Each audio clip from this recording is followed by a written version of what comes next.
신약 성경 27페이지 또는 28페이지 되겠습니다.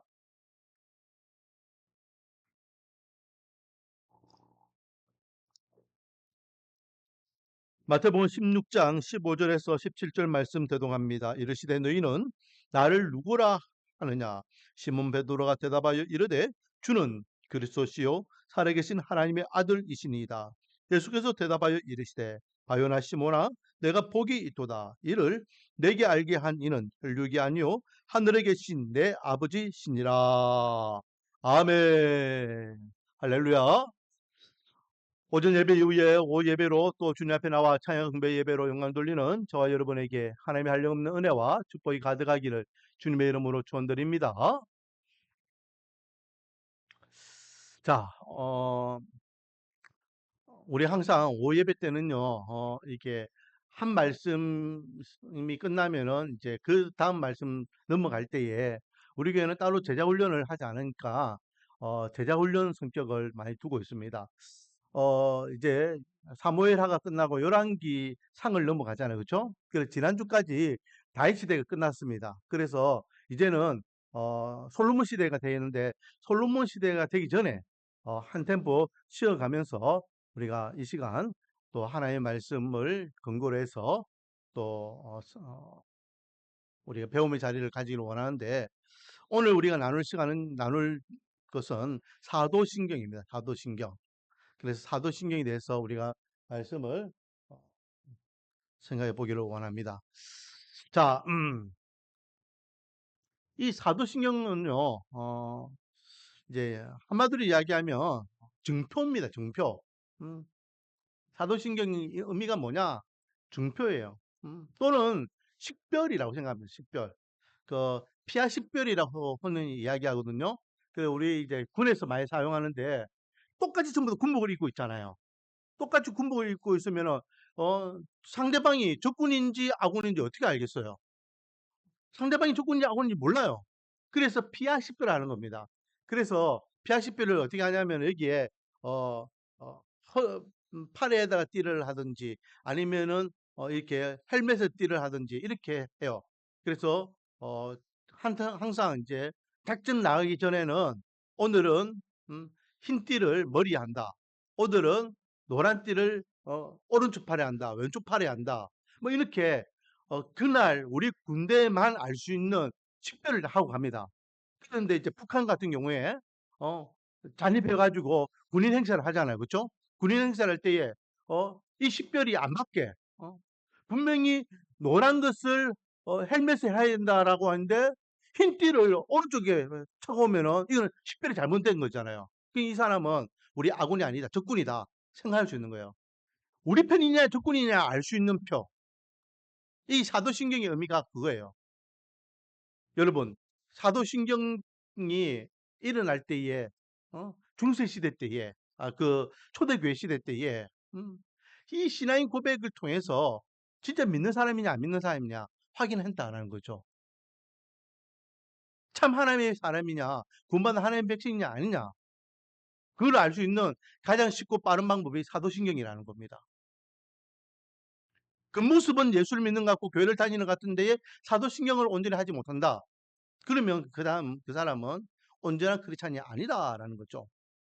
그래서 초대교회 때에 이 사도신경이 언제 시작되었냐면 세례교육, 신앙 고백을 처음 그 성도가 교회에 와서 세례를 받기 전에 교육을 시킬 때에 이 사도신경을 썼다라는 거죠. 물론 잘못된 그런 어, 그것도 있습니다. 그래서 어떤 사람들은요.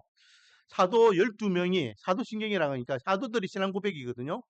12명이 각자 한마디씩 한마디씩 하고 그것을 붙인 것이 오늘날 사도신경이 되었다라고 하는데 이거는 근거 없는 말이고 이제 시간이 지나면서 이제 제자 그 세례 교육을 위하여 이렇게 하면서 이제 확립화되고 나중에는 로마 교회가 이게 정착되고 그래서 로마 신경이라 하고 로마 신경이 오늘날 사도신경으로 발전하게 되는데 자 최초에 오늘날 우리가 사도 고백을 하는 것처럼 비슷한 문맥으로 이렇게 제자 훈련 세례 교육을 했던 문구를 우리 한번 보면요. 어, 히폴리투스가 히폴리투스가 이렇게 신앙 고백을 합니다. 한번 들어보세요. 첫째로, 당신은 모든 것을 다스리시는 하나님 아버지를 믿습니까? 둘째로, 당신은 하나님의 아들이시며 성령으로 잉태되사 동정녀에게서 나시고 본디오 빌라도에게 의하여 십자가에 못 박혀 죽으시고 장사되었다가 사흘 만에 죽은 자 가운데서 다시 살아나시며 하늘에 오르사 하나님 우편에 앉아 계시다가 산자와 죽은 자를 심판하러 오실 예수 그리스도를 믿습니까? 셋째로, 성령을 믿으며 거룩한 공예와 몸이 다시 사는 것을 믿습니까? 오늘 우리 사도신경하고 비슷하죠? 이렇게 질문했다는 거예요. 이런 질문들은. 세례교인 문답 시간에. 그러면 첫째, 하나의 아버지를 믿습니까? 믿는다면 믿습니다. 아멘. 예수 그리스도를 통해서 예수 그리스도를 믿습니까? 아멘. 성령 하나님에 대해서 믿습니까? 아멘이라고 했다는 거예요. 그리고 좀 더 발전해가지고는요. 이런 것도 있습니다. 이그나티우스의 서신에 보면은 그러므로 당신은 누가 예수 그리스도 대하여 그는 다윗의 줄기에서 나셨으며 마리아에게서 참으로 태어나셨으며 먹고 마셨으며 먹고 마시었으며 참으로 본디오 빌라도 치하에서 고난을 받으셨으며 참으로 십자가에 달리시고 하늘과 땅과 지하의 모든 것들이 지켜보는 가운데서 죽으시고 참으로 죽은 자들 가운데서 살아나셨던 분이시라고 고백하지 않을 때에는 언제나 길 막으십시오. 이게 이제 편지예요. 이렇게 고백하지 않으면 길 막으라는 거예요. 오늘 우리 사도신경하고 거의 비슷한 맥락의 내용이죠. 저스틴은 또 이렇게 신앙 고백을 하고 있습니다. 태초로부터 계시며 보이지 않는 것과 보이는 모든 피조물의 창조주 곧 그리스도인들의 하나님을 우리는 경배하오며 인간들과 함께 하실 것으로 선지자들이 예언하신 구주의 선포자요 선한 교훈의 교사이신 하나님의 종 주 예수 그리스도를 경배하나이다. 이렇게 신앙 고백을 했다는 거죠.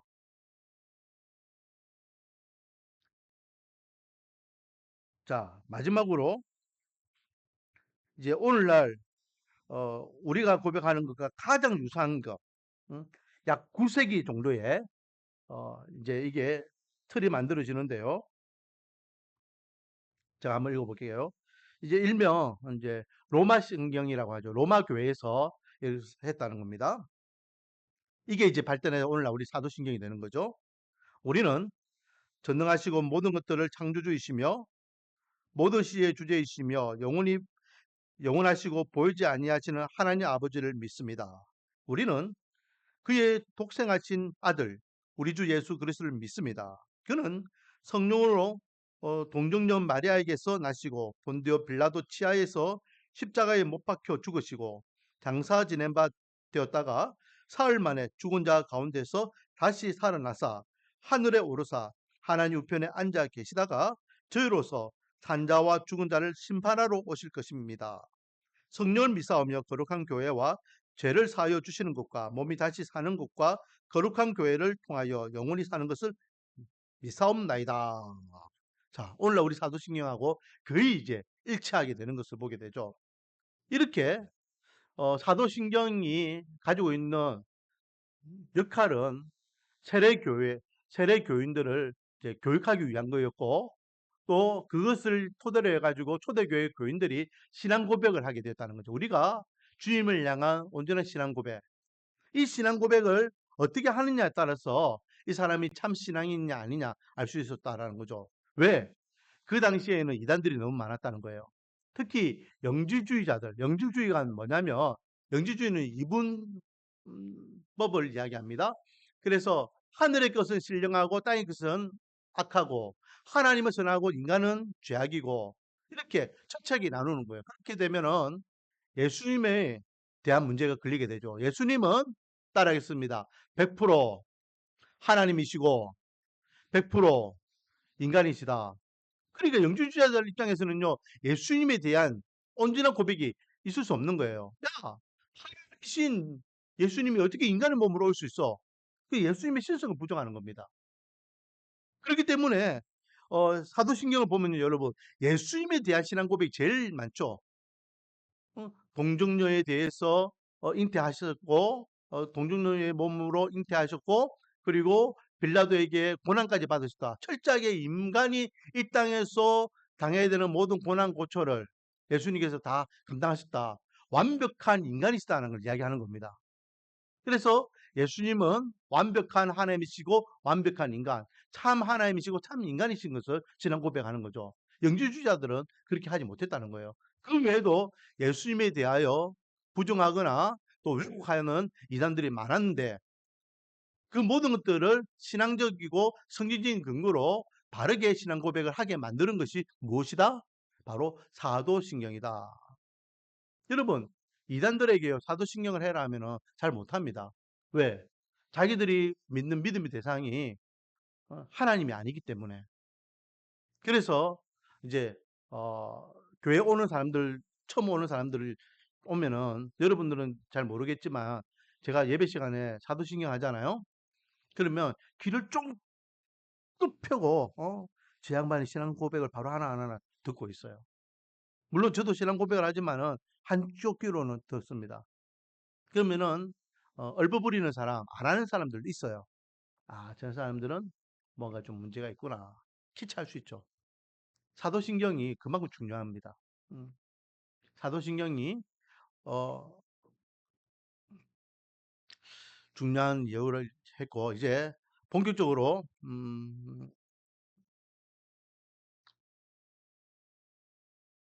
자, 사도신경에 보면은 이제 삼위 하나님에 대해서 나오죠. 삼위 하나님. 우리가 믿는 하나님을 이야기합니다. 우리가 믿는 하나님은 삼위의 하나님을 믿고 있습니다. 그렇죠?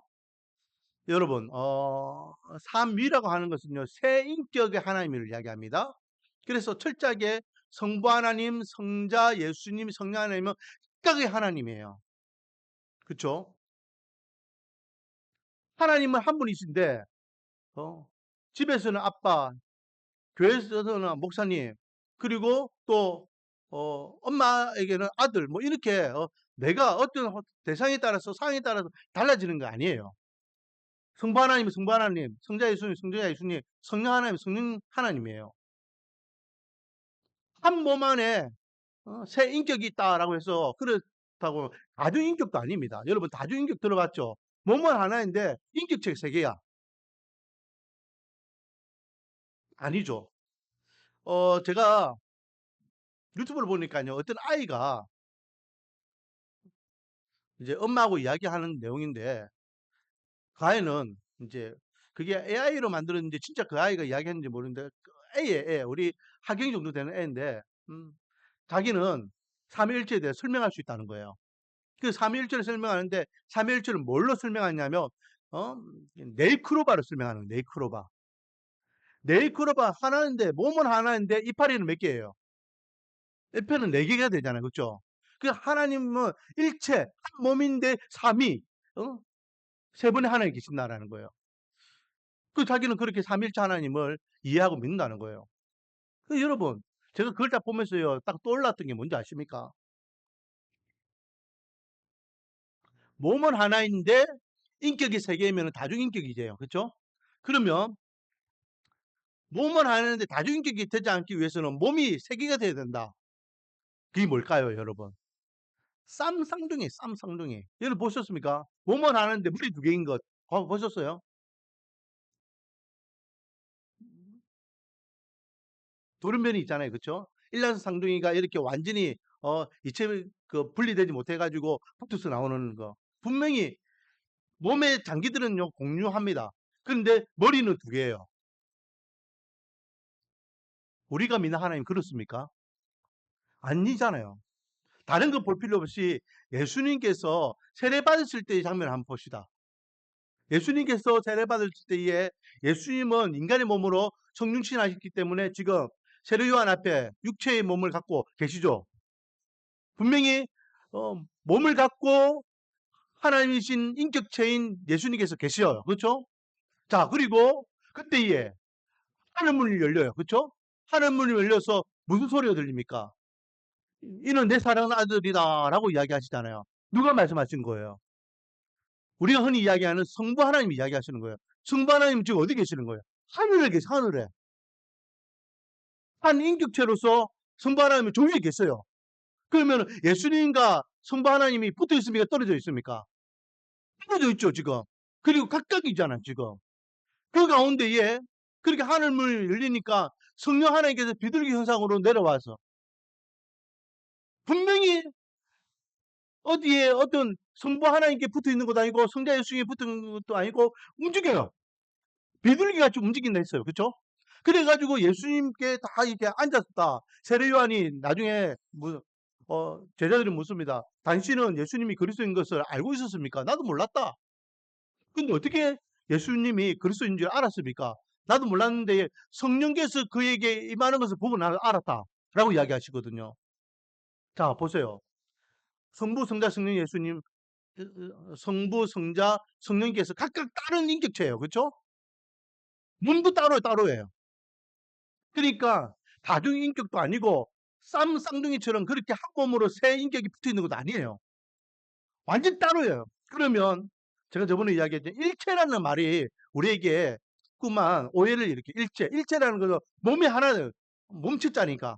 몸은 하나인데 세 분의 하나님이 계신다? 자꾸 헷갈리는 거예요. 그래서 제가 이야기했죠. 일체가 뭘 뜻한다 했죠? 일체는 본성을 이야기한다. 본성.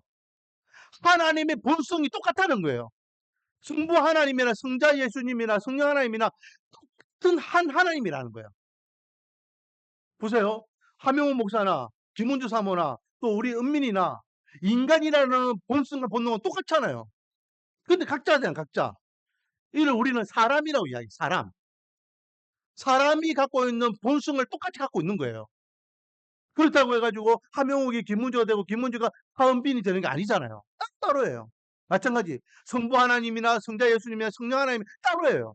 그렇지만은 하나님으로서의 고유 본성은 똑같다는 겁니다. 그래서 우리가 믿고 있는 삼위일체 하나님은 유일한 하나님이에요. 유일한. 다른 신은 있다 없다? 없다. 하나님이라는 단어가 신이라는 단어예요. 이 땅에 많은 신들이 있지만 그 신들 중에서 우리 유일하게 살아계신 신은 우리가 믿는 하나님밖에 안 계신다. 그런데 제가 이야기했죠. 그 하나님을 생각할 때 성부 하나님을 생각하면 안 된댔어요. 우리는 이제 하나님이라는 단어를 사용할 때마다 이 삼위 하나님 다 생각해야 된다 했습니다. 성부 하나님, 성자 예수님, 성령 하나님. 늘 이분은 함께하고 계시니까. 자, 세례를 줄 때에 우리 하나님의 이름으로 세례를 주죠. 그런데 내가 하나님의 이름으로 세례를 준다 이러면 되는데 어떻게 합니까? 내가 성부와 성자와 성령의 이름으로 세례를 준다 했잖아요. 세 분의 하나님의 이름으로 세례를 주는 거예요. 축도할 때에 내가 살아계신 하나님의 이름으로 축도하노라 라고 하면 되는데 축도를 어떻게 합니까? 성부 하나님과 성자 예수님과 성령 하나님으로 축도를 해요. 그렇죠? 교회에서는 모든 것이 다 삼위 하나님을 다 이름을 거론하고 있어요. 왜? 각각의 하나님이시기 때문에.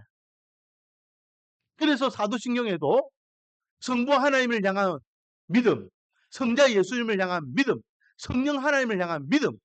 그러니까 우리는 성부 하나님도 믿고 성자 예수님도 믿고 성령 하나님도 믿습니다. 우리는 이 세 분의 하나님이 한 하나님이라고 믿습니다. 라고 고백하는 겁니다. 그리고 이 삼위 하나님은요. 함께 일하시는 데에 무엇을 위하여 함께 일하신다? 바로 구원을 위해서, 우리 인간 구원을 위해서 일하시죠. 그래서 성부 하나님은 우리 인간을 구원하기 위해서 계획하셨고 성자 예수님은 그 계획을 이루기 위해서 인간의 몸으로 오셨고 성령 하나님은 그 오신 예수 그리스도가 우리의 구원자이신 걸 믿어지게 하시고 그래서 삼위의 하나님이 한 분이라도 안 계시면 우리가 구원받을 수 있다 없다? 받을 수 없는 거예요. 성부 하나님이 우리를 구원해야 되겠다 계획을 안 하시면 우리는 구원받을 수 없어요. 성부 하나님이 구원에 대한 계획을 하셨지만 성자 예수님이 No! 내가 왜 쓸데없이 인간들을 위해서 죽노? 묻지 말라는 거 저것들이 괜히 먹어가지고 죄 지어가지고 내가 왜 끔찍한 십자가에 죽어야 되노? 구부하시면 끝나는 거예요. 성령 하나님께서 하나님이 약속하신 성령 예수님께서 우리를 위하여 십자가에 돌아가신 것을 믿어지게끔 하지 않으면 믿을 수 없는 거예요. 여전히 지금도 많은 사람들이 예수님을 믿지 못하잖아요. 왜? 성령 하나님의 특별한 은혜가 없기 때문에. 그런데 우리는 어떻습니까? 2000년 전에 저 예루살렘에서 일어났던 그 십자가의 사건이, 그 십자가에 죽으셔서 예수님의 보혈의 피가 나를 위한 내 죄값을 치른 하나님의 은혜라는 것을 우리가 믿고 있어요. 우리가 믿으려고 믿었습니까? 아니죠. 하나님, 성령 하나님께서 우리를 통하여 믿어지게끔 하셨기 때문에 우리가 믿고 있는 겁니다. 그러므로 세 분의 하나님 중에 어떤 한 분도 안 계시면 우리가 구원받을 수 있다 없다? 없다. 그래서 구원을 위하여 이 세 분의 하나님은 함께 협력하고 계신다라는 거죠. 자, 삼위 하나님에 대해서 말씀을 나눴습니다. 자, 아까 전에 제가 이야기했던 대로 이제 역사적인 배경, 흔히 이제 로마 사도신경을 로마 신경, 로마 신조라고 하는데 2세기에서 3세기경에는 이제 세례 문답으로 시작되었다가 4세기에 이제 틀이 잡혔고 이제 8세기에 이제 오늘날 문어체로 이제 거의 비슷하게 되었다고 했습니다. 그래서 우리는 사도들 가르침을 계승하는 의미에서 사도신경이라고 이야기하는 겁니다. 어, 침례교는 사도신경은 안 합니다. 왜냐하면 이 공인된 그게 아니기 때문에. 음, 그렇다고 해서 그게 잘못된 건 아니에요. 하지만 주님을 향한 신앙 고백을 바로 하느냐 안 하느냐, 하나님을 향한 바로 믿음의 고백을 하느냐 안 하느냐, 그것은 우리 신앙이 잣대가 되기 때문에 오늘날 통상적인 교회에서는 사도신경을 우리의 신앙의 고백으로 고백하죠. 자, 그러면 이제 세부적인 내용을 보겠습니다. 첫 번째, 성부 하나님에 대해서 우리 성경책 맨 뒤에 한번 보세요. 맨 뒤. 맨 앞입니까? 맨 앞에 보면은 주기도문하고 사도신경 있죠. 거기 보면은 먼저 성부 하나님에 대한 신앙 고백을 합니다. 한번 어, 같이 읽어보겠습니다. 시작. 전능하사 천지를 만드신 하나님 아버지를 내가 믿사오며. 성부 하나님을 향한 우리 신앙 고백이에요. 우리는 성부 하나님을 믿는다고 고백하고 있죠. 하나님 아버지가 바로 성부 하나님이잖아요. 그죠? 근데 어떤 성부 하나님을 믿습니까? 전능하사. 전능하셔가지고 뭘 하신 분? 천지를 만드신 하나님을 믿는다. 여러분, 창조주 하나님을 믿는다는 것은 엄청나게 중요한 겁니다. 오늘 아침에도 우리가 하나님을 향한 믿음, 우리가 믿는 믿음의 대상에 대한 믿음을 이야기했잖아요. 그죠? 여러분, 창세기 1장 1절이 뭡니까? 창세기 1장 1절. 최초에 하나님이 천지를 창조하시니라 선포하고 있잖아요. 여러분, 하나님께서 세상을 창조하셨다는 것이 믿어지지 않으면 창세기 1장 2절부터가 모든 게 다 믿어지지 않는 거예요. 그러나 창세기 1장 1절이 믿어지면 야, 아무것도 없는 이 땅에 아무것도 없는 흑암 가운데에서 하나님께서 이렇게 하늘과 땅과 별과 동물과 식물과 그리고 우리 인간을 만드셨다. 믿어지면 모든 것이 다 믿어지는 겁니다. 창조주 하나님이 우리 믿음의 가장 기초가 되는 거예요. 사람들이요, 왜 하나님을 안 믿습니까? 자꾸만 과학을 이야기하죠. 상식을 이야기합니다. 아니, 생각지도 못하는 몇십억 광년 전에 빅뱅 먼지가 불꽃 튀어가지고 그것이 점점점 진화돼가 오늘날 이 지구가 만들었다. 그걸 어떻게 믿어집니까? 근데 그거는 믿어요, 사람들이. 그게 더 가능성이 많겠습니까? 아니면 신적인 존재 하나님이라는 분이 어? 빛이 있어라, 물이 있어라, 어? 땅이 있어라, 식물이 있어라, 동물이 있어라 선포해가지고 만들어지는 것이 더 믿어집니까? 창조주라는 것은요, 생명의 주라는 것이죠. 우리의 생명의 주가 하나님이시라는 겁니다. 내 생명의 주관자가 하나님이시라는 겁니다. 창조주라는 것은 역사의 주관자라는 것입니다. 그래서 이 세상에 지금도 역사를 주관하고 계시는 분이 하나님이시라는 겁니다. 세상을 만드셨다는 것은 전지전능하다는 거죠. 능치 못할 것이 없다는 겁니다. 그러므로 우리는 하나님을 의지하고 하나님께 기도하는 겁니다. 우리가 볼 때에는 불가능도 하나님께서는 가능하다는 거죠. 없는 것에서 있는 걸 만들 수 있는 분이라면 있는 것을 고치시는 것은 더 쉽죠. 내 생각에는 불가능이지만 하나님 입장에서는 불가능이 있다 없다? 없다는 것입니다.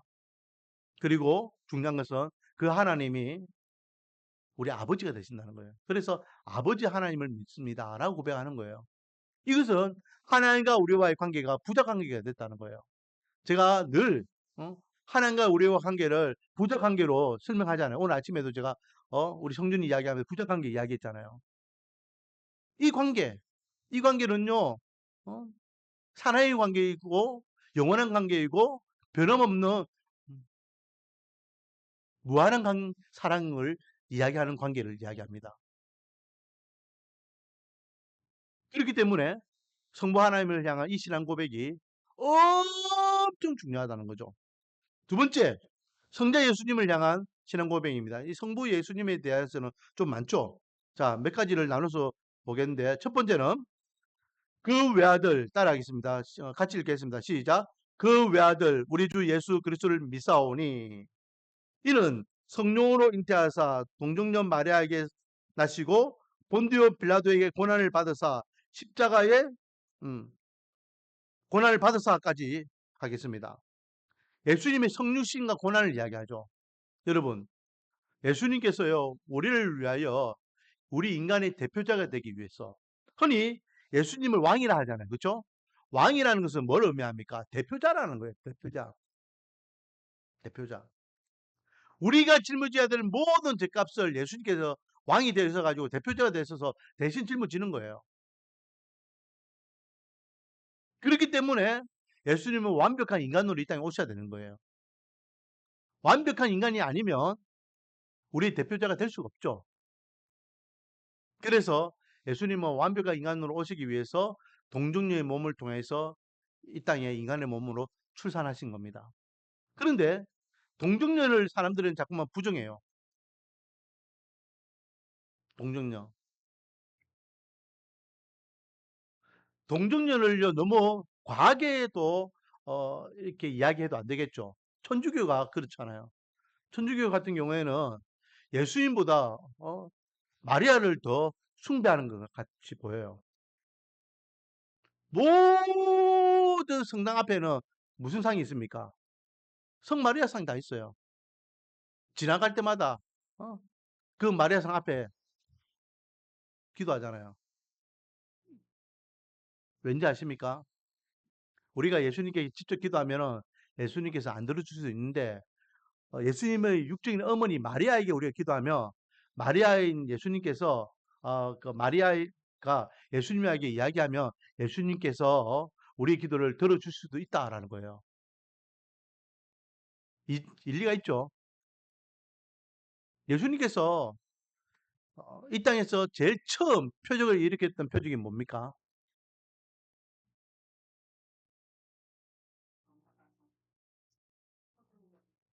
물로 포도주를 만드는 거죠. 그렇죠?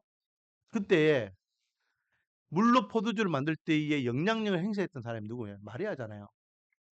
음. 결혼식장에 한참 물을 끓고 있는데 갑자기 포도주가 떨어졌어요. 그래서 지금 이제 당황해요. 이 이야기를 마리아가 딱 들어요. 포도주가 떨어졌다고? 그래서 종도를 불러요. 해봐라. 너희들 예수한테 가서 예수가 뭐라고 이야기하든지 그 다 따라해라. 그리고 마리아가 예수님께 이야기하죠. 포도주가 떨어졌다라고 이야기해요. 그러니까 여자요. 그게 나와 무슨 상관이 있나이까? 라고 해요. 이때 여자는요. 이렇게 존칭어입니다. 어머니 그게 나하고 무슨 상관이 있습니까? 내 때까지 안 됐으면 이 말이거든요. 분명히 어머니에게 정중히 거절해요. 그런데 마리아가 하인들을 예수님께 보내니까 예수님께 어떻게 합니까? 가서 물등에 물 채워라 이런 이야기해요. 그 하인들은 연문도 모르고 물을 채워요. 물 채워서 그거 회당장에 갖다 주라 하니까 갖다 주니까 그게 뭐가 됩니까? 포도주가 돼요. 예수님은 한류가 안 했는데 어머니가 시키니까 그게 순복해가지고 해서 표적을 만들었다는 거예요. 이 이치. 우리가 기도하면 예수님께서 안 들어줄 수도 있다는 거예요. 아우, 승가시오, 승가시오. 아우, 안 들어줄래. 그게 이제 나하고 무슨 상관이 있어. 마리아여, 나의 연약한 불쌍히 계시고 제발 예수님께 좀 아뢰주세요. 예수야, 서명 목사 지금 이것 때문에 기도한다. 좀 불쌍히 계시고 좀 덜어줘라. 어머니요, 그게 나하고 무슨 상관이니까. 덜어주라고. 그래, 덜어준다는 거예요. 그래서 오히려 마리아가 더 뭐 일이 되는데, 너무 과하게 마리아를 이렇게 대도해도 안 되지만, 그러나 동정녀라는 의미는 우리가 기억해야 됩니다. 동정녀. 동정녀라는 것은 젊은 여자가 아니에요. 남자를 가까이 하지 않은 진짜 수천을 이야기하는 겁니다. 마리아가 직접 이야기했죠. 마리아, 음, 천사에게 나는 한 번도 남자와 가까이 하지 않았다. 남자와 잔자리를 하지 않은 여자다. 라고 이야기합니다. 자기의 순결을 고백하죠. 그만큼 예수님께서는 철저하게 인간의 몸으로 이 땅에 태어나셨다라는 겁니다. 뿐만 아니라 빌라도에게 고난을 받았다는 것은 어떤 의미가 있습니까? 역사적인 사실을 이야기하는 거예요. 예수님을 자꾸만 부정하는 사람이 있습니다. 고고학자, 요즘 TV에나 또 뭐 이렇게 유튜브에 많이 나오는 그 중동 고고학자가 있어요. 이트 고고학자. 우리나라에서는 그 사람이 좀 유명한 것 같은데요. 그 사람이 그런 말을 합니다. 예수에 대해서는 좀 우리가 의문을 품어야 된다. 라고 이야기해요. 아니, 이집트의 피라미드하고 뭐 이런 것들은요, 막 자기가 막 이야기해요. 근데 예수는 실존 인물인지 아닌지 우리가 조금 생각해 봐야 된다. 이렇게 해요. 그 말은 무슨 말이죠? 자기가 갖고 있는 고고학적인 지식을 가지고는 예수가 실존 인물이 아닐 수도 있다. 라고 이야기하는 거예요. 근데 여러분, 다른 거 다 부정하더라도요, 예수님이 실존 인물인지 아닌지 확실한 근거가 있습니다. 그게 뭘까요? 바로 본디오 빌라도입니다. 왜? 빌라도는요, 실존 인물이잖아요. 빌라도가 로마 총독으로서 그가 그 시리아의 총독으로 그렇게 재임했거든요. 그리고 자기가 재임하는 기간 동안 예수를 직접 처형시켰잖아요. 실존 인물이에요. 실존 인물이 예수님을 처형시켰는데 그 처형시킨 예수님이 가짜가 될 수 있습니까? 될 수 없습니까?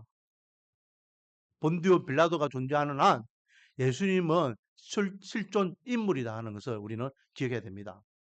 자, 이렇게 예수님은 성육신 하셔서 고난을 받으셨고, 그리고 어떻게 하십니까? 계속해 보면은 십자가에 못 박혀 죽으시고, 장사한 지 사흘 만에 죽은 자 가운데서 다시 살아나시며 라고 되어 있죠. 여기서 십자가에 못 박혀 죽으셨다. 이 부분을 우리가 좀 생각해 봐야 되겠죠. 여러분, 어, 예수님께서 십자가에 못 박혀 죽으셨다. 장사 지내셨다. 라고 되어 있는데, 제가 저번에 이야기했지만은, 여기 보면은 장사 지내시어 지옥에 내려가신 지 사흘 만에 다시 살아났다라고 원문에는 돼 있다라고 해요. 고대 원문에는.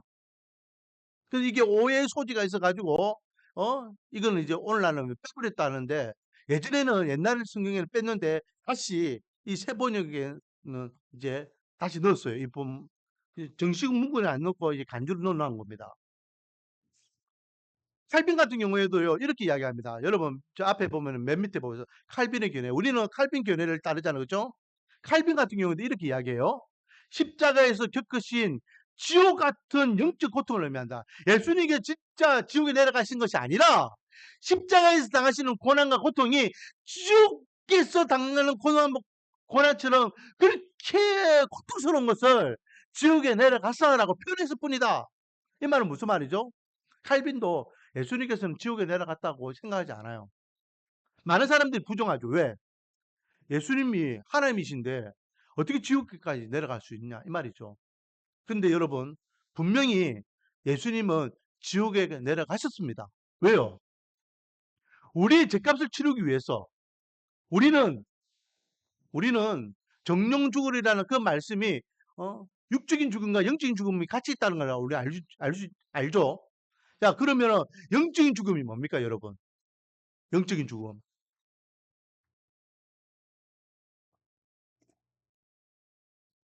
영적인 죽음이 뭡니까?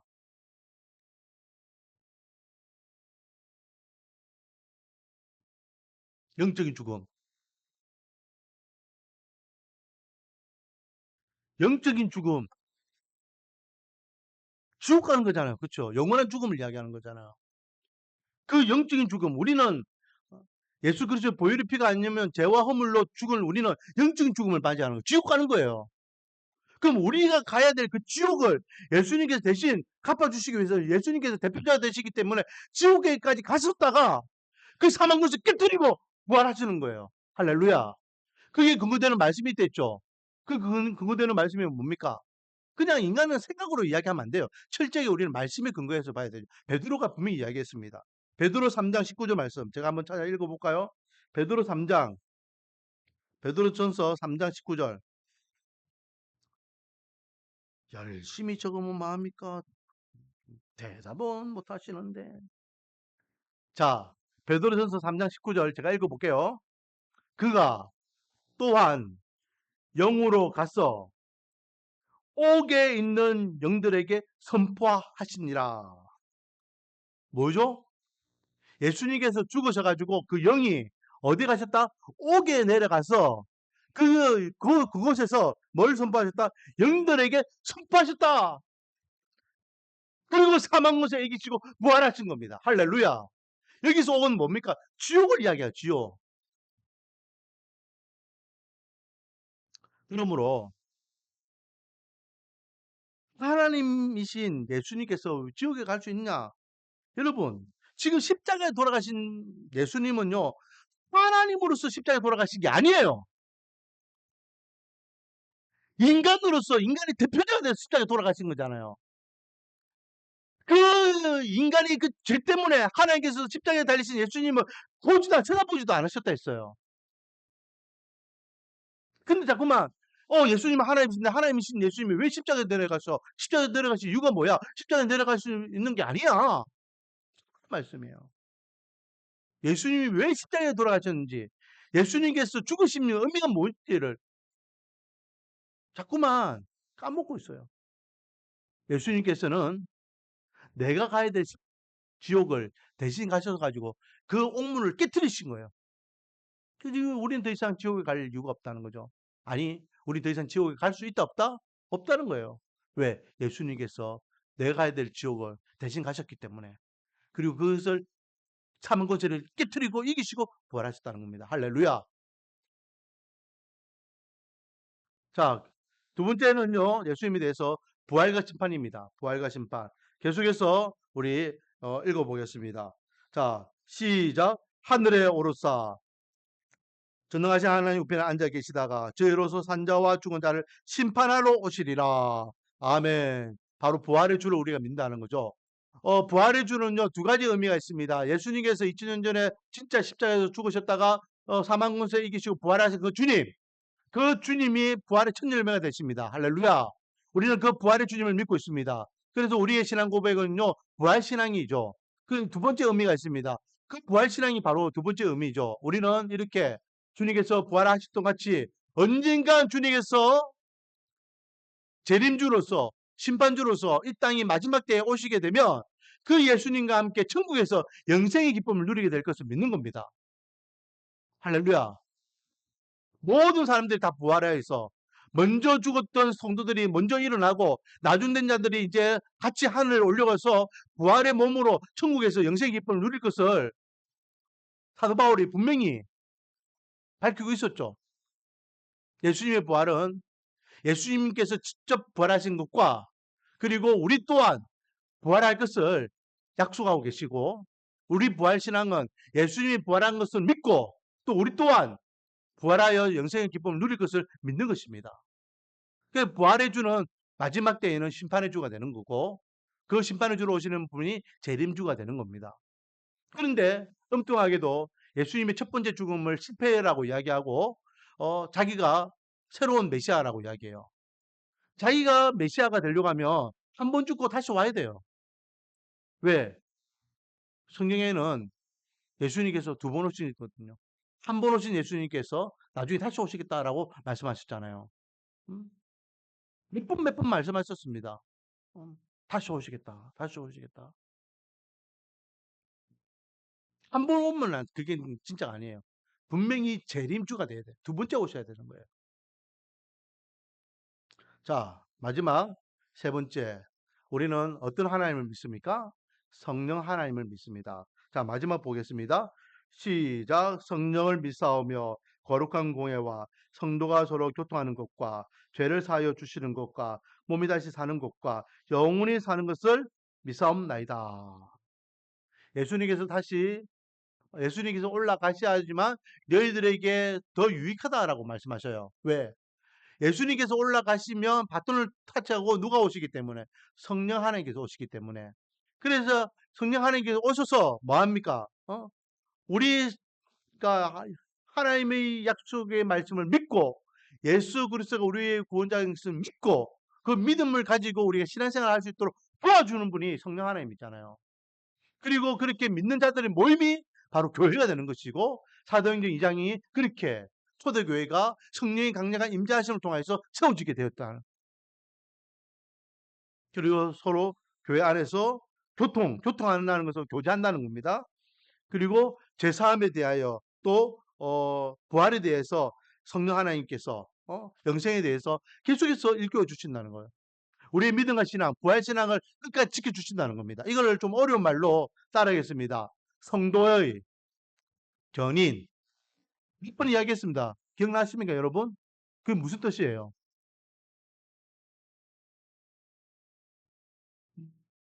성도의 견인 무슨 뜻입니까?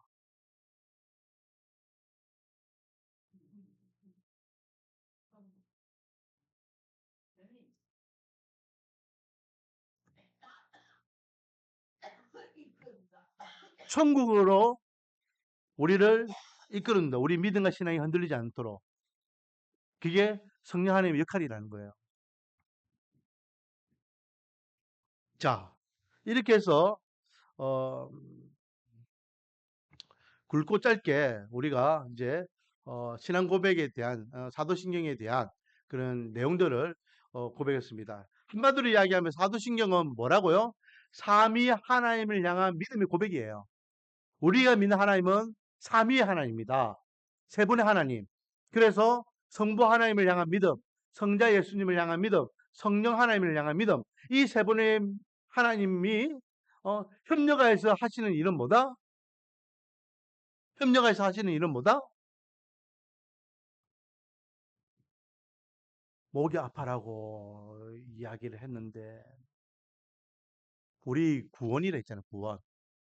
우리 구원을 위해서 이 살본 하나님께서 협력하고 계신다. 언제까지? 우리 천국 갈 때까지. 그래서 신앙 고백 이 사도신경이 중요하다. 중요하지 않다? 중요하다. 그래서 바른 신앙 고백, 바로 바른 사도신경을 우리가 매주 주일마다 아침마다 하는 거예요. 우리가 이런 하나님을 믿습니다. 믿음에 대한 대상을 바로 믿고, 바로 알고, 바로 고백하고, 우리 예배를 드려야 될 거 아닙니까? 우리가 예배 드리는 예배 대상이 누군지도 모르고, 예배 드리는 대상에 대한 믿음도 없이 예배 드리는 것은, 그건 잘못됐잖아요. 그래서 첫 시간에 사도신경을 고백하는 겁니다. 그냥 아무 의미 없이, 아무 뜻도 없이, 입으로만 나불나불 하는 그런 주문 외워듣지 않은 게 아니에요. 신앙 고백이라고요. 신앙의 고백을 이야기하는 겁니다. 이 고백은 내가 믿는 이 믿음이 진짜 믿음인 것을 남들에게 보여주는 겁니다. 그래서 첫 시간에 뭐예요? 식별한다 해요. 식별. 내 믿음과 거짓 믿음을 구별하는 거예요. 그래서 우리는 앞으로 사도신경을 정말로 소중하게 해야 됩니다. 마지막으로 결론적으로 나의 고백, 우리의 고백. 그래 도 이게 무슨 말이냐면 우리가 신용카드 할 때 크레딧 카드 하잖아요. 그 의미예요. 그래도 나는 믿습니다라는 라틴어입니다. 내가 믿는다라는 이 말은요. 다른 말로 하면은 충성서양입니다. 내가 주님 앞에 충성하겠습니다. 그래서 이 크레도라는 뜻은 나의 심장을 당신께 드립니다라는 의미가 있다 해요. 내 심장. 심장이 뭡니까? 생명을 이야기하죠. 내 생명을 당신께 드리겠습니다. 그래서 주님, 내가 이제 주님을 믿으니 주님을 위하여 살고 주를 위하여 죽겠습니다. 이 신앙 고백 때문에 초대교회 성도들은요. 순교를 했잖아요. 목숨을 내던졌잖아요. 그리고 마지막으로 우리가 아멘 하는 것은 뭡니까? 내가 그렇게 살겠습니다라고 고백하는 겁니다. 음. 영원히 사는 것을 믿사오며 아멘. 내가 이 고백대로 살겠습니다. 내가 주님을 온전히 믿고 주님의 뜻대로 살아가겠습니다. 라고 고백하는 겁니다. 할렐루야. 다른 교회는 몰라도, 다른 사람들은 몰라도, 다른 성도들은 몰라도, 우리 말씀과 은혜교회, 말씀과 은혜교회 성도들만큼은 바른 신앙 고백을 통하여서 하나님이 원하시고, 하나님 기뻐하시고, 하나님 만족하시는 믿음의 삶을 살아가기를 주님의 이름으로 축원드립니다. 다음 주부터 이제 또 계속해서 솔로몬 이후에 예루살렘, 그 이스라엘 열왕들을 통하여 우리의 믿음을 또 돌아보는 시간을 계속 이어가도록 하겠습니다. 기도하겠습니다. 아버지 하나님, 우리가 믿는 하나님을 바로 알고 바로 믿고 바로 고백하기를 원합니다. 바로 알고 바로 믿고 바로 예배드리기를 원하고 또 그 약속의 말씀을 의지해서 믿음의 삶을 살아가기를 원합니다. 주님, 누구 앞에서든 어떤 환경 가운데서 주님을 향한 이 신앙 고백을 저희들이 흔들리지 않기를 원합니다. 사도들이 이 고백이 충성맹세와 같은 고백이었다면 오늘날도 우리가 정말로 주님을 향한 충성맹세와 같이 온전히 고백하여서 우리 하나님의 사람으로 떳떳하게 어깨를 펴고 고개를 들고 세상과 맞서 살아갈 수 있도록 은혜와 복을 다하여 주시옵소서. 예수님의 이름으로 기도드립니다. 이제는 우리 주 예수 그리스도의 은혜와 하나님의 그 크신 사랑하심과 성령의 교통 인수하심이 사도들이 고백하였던 고백을 오늘날 우리의 고백을 우리의 신앙으로 고백하며 주님 앞에 서는 그날까지 주님을 향한 우리의 믿음과 신앙을 온전히 지키겠노라. 다시 한번 결단하지만은 하나님의 권속들 머리 위에 지금부터 영원히 함께 있을지어다. 아멘.